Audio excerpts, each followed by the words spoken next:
What's going on, guys? Today we have a viewer requested asset. It is a material switcher. So I coded in all the features they asked for and then took the liberty of adding some of my own. So hopefully this is what they were looking for, and it will also be useful for a bunch of you guys. Essentially how this works is we have a couple stand-in objects here. So the important thing is the script in this case, not the example. So these are just kind of demo objects.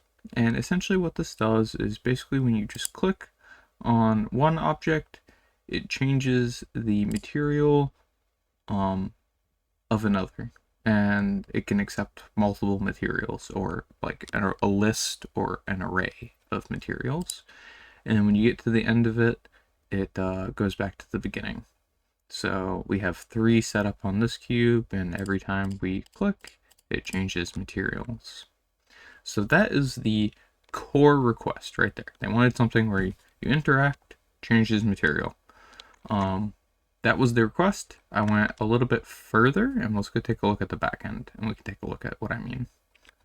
All right, now that we're looking at the back end, you can see we have our prefab here called material cycler.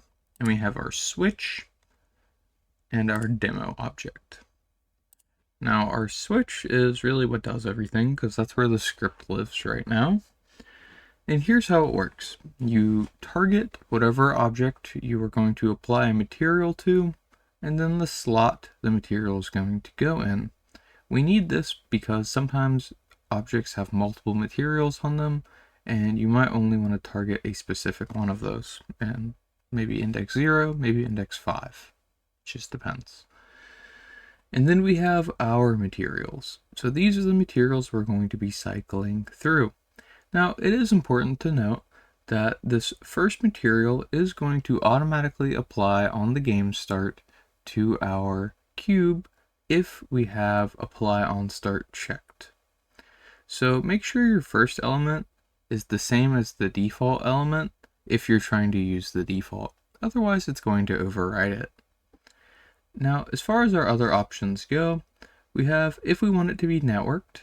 So this will make it whenever one person clicks, we all see the change. Or you can have it as local. You can randomize the order of what material gets picked if you check randomize. And you can change it to an auto timer instead of you have to click. And you can set the seconds for that. That's pretty much all there is to it. It's extremely easy to use. I wouldn't quite say it's drop in and ready to go because it's not really like a pre-built object. It's more of like a utility script. So you do kind of have to set it up a little bit, but it should be really easy and not give you any trouble. So please come on in the Discord if you have requests or update opinions. Feel free to drop them. This is like the 4th or 5th thing I've made for people who have requested specific things. So I do read them and I do take note. Other than that, hope you guys enjoyed the video. Hope you enjoyed the asset, and I'll see you next time.